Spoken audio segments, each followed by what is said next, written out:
ಶ್ರೀ ಗುರುಭ್ಯೋ ನಮಃ. ಹರಿ ಓಂ. ಭವಿಷ್ಯ ಮಹಾಗಣಪತಯೇ ನಮೋ ನಮಃ. ನಮಸ್ಕಾರ. ನಾನು ಡಾಕ್ಟರ್ ವಿಶ್ವನಾಥ್ ಭಾಗವತ್, ಜ್ಯೋತಿಷಿ ಮತ್ತು ವಾಸ್ತುತಜ್ಞ.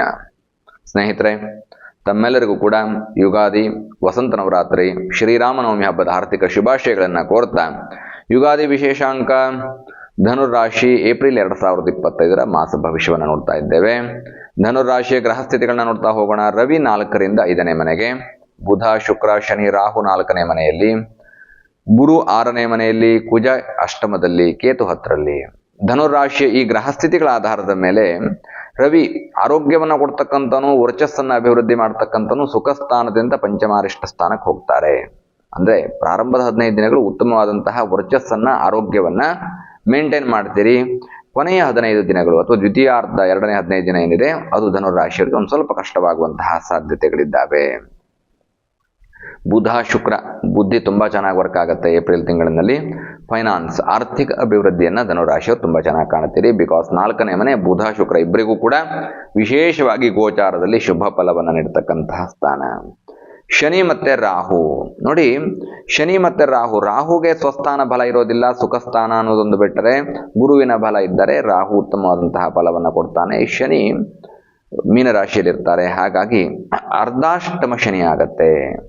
ಹಾಗಾಗಿ ಶನಿ ಮತ್ತೆ ರಾಹುವಿನ ಪರಿಹಾರಕ್ಕೋಸ್ಕರವಾಗಿ, ಶನಿ ರಾಹು ಸರ್ವೇ ಸಾಮಾನ್ಯ ಜ್ಯೋತಿಷ್ಯ ಕೇಳುವಾಗಲೇ ಹಾಗೆ, ಶನಿ ರಾಹು ಕಷ್ಟ ಇದೆಯಾ, ಶನಿ ರಾಹು ಕಾಟ ಇದೆಯಾ ಅಂತಲೇ ಕೇಳುವಂಥದ್ದು ಅಲ್ವಾ. ಶನಿ ಗುರು ರಾಹು ಈ 4 ಗ್ರಹ, ಶನಿ ಗುರು ರಾಹು ಕೇತು, ಈ 4 ಗ್ರಹಗಳನ್ನು ವಿಶೇಷವಾಗಿ ಪ್ರತಿಯೊಬ್ಬರು ಕೂಡ ತಿಳಿದುಕೊಳ್ಳಬೇಕಾಗಿರ್ತಕ್ಕಂತಹ ಸ್ಥಾನಗಳು. ಶನಿ ಅರ್ಧಾಷ್ಟಮ ಶನಿಯನ್ನ ಸೂಚನೆ ಮಾಡ್ತಾನೆ. ಅದರಲ್ಲೂ ಕೂಡ ಧನುರಾಶಿಯವರಿಗೆ ಪ್ರಪ್ರಥಮವಾಗಿ ಈಗ ಅರ್ಧಾಷ್ಟಮ ಶನಿ ಪ್ರಾರಂಭವಾಗಿದ್ದಾವೆ. ಸೊ ಆದ ಕಾರಣದಿಂದ ಏನಾಗುತ್ತೆ, ಅರ್ಧಾಷ್ಟಮ ಶನಿಯಲ್ಲಿ ಒಂದಷ್ಟು ವೇರಿಯೇಷನ್ ಅನ್ನ ಕಾಣ್ತಾ ಹೋಗ್ತೀರಿ. ಬಟ್ ಭಯ ಬೇಕಿಲ್ಲ, ಇಷ್ಟು ವರ್ಷ ಕಷ್ಟಪಟ್ಬಿಟ್ಟಿದ್ದೇವೆ, ಏನಾದ್ರು ತೊಂದರೆ ಆಗತ್ತಾ ಅಂತ ಕೇಳಿದ್ರೆ ಇಲ್ಲ. ಹಾಗಾಗಿ ಶನಿ ಪರಮಾತ್ಮ ನಿಮ್ಮನ್ನು ರಕ್ಷಣೆ ಮಾಡ್ತಾನೆ. ಆಂಜನೇಯನ ಮಂತ್ರಾದಿಗಳು, ಆಂಜನೇಯನ ಆರಾಧನೆ, ಶನಿ ಪರಮಾತ್ಮನ ಆರಾಧನೆ ಮಾಡ್ಕೋಬೇಕು. ಶನಿ ಪರಮಾತ್ಮನ ಪ್ರೀತ್ಯರ್ಥವಾಗಿ ಸ್ತೋತ್ರಾದಿಗಳು, ತಿಲಾರ್ಚನೆ, ತೈಲಾಭಿಷೇಕ ಈ ಥರದ್ದೆಲ್ಲ ಮಾಡ್ಕೊಳ್ಳಿ. ರಾಹು 4ನೇ ಮನೆಯಲ್ಲಿರ್ತಕ್ಕಂಥದ್ರಿಂದ ಗುರುವಿನ ಬಲ ಇದ್ದರೆ ರಾಹುವಿನಿಂದ ಯಾವುದೇ ತೊಂದರೆಗಳಾಗೋದಿಲ್ಲ. ಅವರಿರ್ತಕ್ಕಂಥದ್ದು ಗುರುವಿನ ಮನೆಯಲ್ಲಿ. ಹಾಗಾಗಿ ಗುರು ಮತ್ತೆ ರಾಹು ಪ್ರೀತ್ಯರ್ಥವಾಗಿ ಏನು ಪರಿಹಾರಗಳನ್ನ ಮಾಡ್ಕೋಬೇಕು, ವಿಶೇಷವಾದಂತಹ ಮಂತ್ರಗಳಿದ್ದಾವೆ. ಗುರುಬಲ ಕಡಿಮೆ ಇರೋದ್ರಿಂದ ಸಕ್ಸಸ್ ರೇಟಿಂಗ್ ಕಡಿಮೆ ಇರುತ್ತೆ. ಏನು ಕಷ್ಟಪಟ್ಟರು ಕೂಡ ಯಶಸ್ಸು ಸಿಗೋದೇ ಇಲ್ವೇನೋ ಅನ್ನುವಂತಹ ಒಂದು ಭಯ ಇರುತ್ತೆ. ಡೋಂಟ್ ವರಿ, ನೋ ನೀಡ್, ಅಂದ್ರೆ ಭಯ ಬೀಳಬೇಕಾದಂಥದ್ದಿಲ್ಲ. No need to worry. ಗುರುಬಲ ಬೇಕು, ಗುರುವಿನ ಅನುಗ್ರಹ ಪ್ರಾಪ್ತವಾಯಿತು ಅಂತಾದ್ರೆ ನಿಮ್ಮ ಜೀವನದಲ್ಲಿ ಯಶಸ್ಸು ಸಿಗತ್ತೆ. ಕುಜ ಅಷ್ಟಮದಲ್ಲಿ, ಕೇತು 10ನೇ ಮನೆಯಲ್ಲಿ. ಅಷ್ಟಮದಲ್ಲಿರ್ತಕ್ಕಂತಹ ಕುಜ ಭೂಮಿ ವಿಷಯದಲ್ಲಿ ಸಕ್ಸಸ್ ಅನ್ನ ಕೊಡೋದಿಲ್ಲ, ಶೇರ್ ಮಾರ್ಕೆಟ್ ವಿಷಯಗಳಲ್ಲಿ ಸಕ್ಸಸ್ ಅನ್ನ ಕೊಡೋದಿಲ್ಲ, ಹೂಡಿಕೆಯನ್ನು ಮಾಡುವಂತಹ ಸಂದರ್ಭದಲ್ಲಿ ಸ್ವಲ್ಪ ಹಿನ್ನಡೆಯನ್ನು ಮಾಡ್ತಾ ಹೋಗ್ತಾನೆ. ಧನುರಾಶಿಯವರಿಗೆ ಯಾವುದೇ ರೀತಿಯಾದಂತಹ ಇನ್ವೆಸ್ಟ್ಮೆಂಟ್ಗಳು ಕೂಡ ಅಷ್ಟೊಂದು ಯಶಸ್ಸನ್ನು ತಂದು ಕೊಡೋದಿಲ್ಲ. ಹಾಗಾಗಿ ಸ್ವಲ್ಪ ಭಯವನ್ನ ಬೀಳುವಂತಹ ಪರಿಸ್ಥಿತಿ ಇರುತ್ತೆ. ಬಟ್ ಕರ್ಮಸ್ಥಾನದಲ್ಲಿ ಕೇತು, ಹಾಗಾಗಿ ಭಯ ಬೇಕಿಲ್ಲ. ಉದ್ಯೋಗವನ್ನು ಸರಿಯಾಗಿ ಮಾಡುವಂತಹ ಸಂದರ್ಭದಲ್ಲಿ ಉದ್ಯೋಗದಲ್ಲಿ ಉತ್ತಮವಾದಂತಹ ವಾತಾವರಣ ನಿರ್ಮಾಣವಾಗುತ್ತೆ. ಅದೇ ರೀತಿಯಾಗಿ ಮನೆಯಲ್ಲಿ, ಕರ್ಮಸ್ಥಾನದಲ್ಲಿರ್ತಕ್ಕಂತಹ ಕೇತು ಮನೆಯಲ್ಲಿ ಉತ್ತಮವಾದಂತಹ ವಾತಾವರಣವನ್ನು ನಿರ್ಮಾಣ ಮಾಡ್ತಾ ಹೋಗ್ತಾನೆ.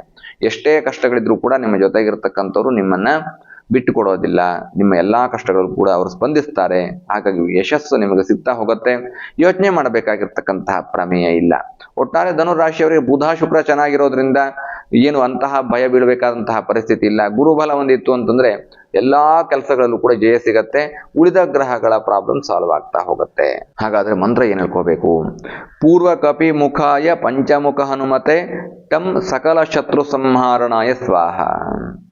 ನೋಡಿ, ವಿಶೇಷವಾದಂತಹ ಮಂತ್ರ ಓಂ ಪೂರ್ವ ಕಪಿಮುಖಾಯ ಪಂಚಮುಖ ಹನುಮತೆ ಟಂ ಸಕಲ ಶತ್ರು ಸಂಹಾರಣಾಯ ಸ್ವಾಹ. ಈ ಮಂತ್ರವನ್ನ ಹೇಳ್ಕೊಳ್ಳಿ.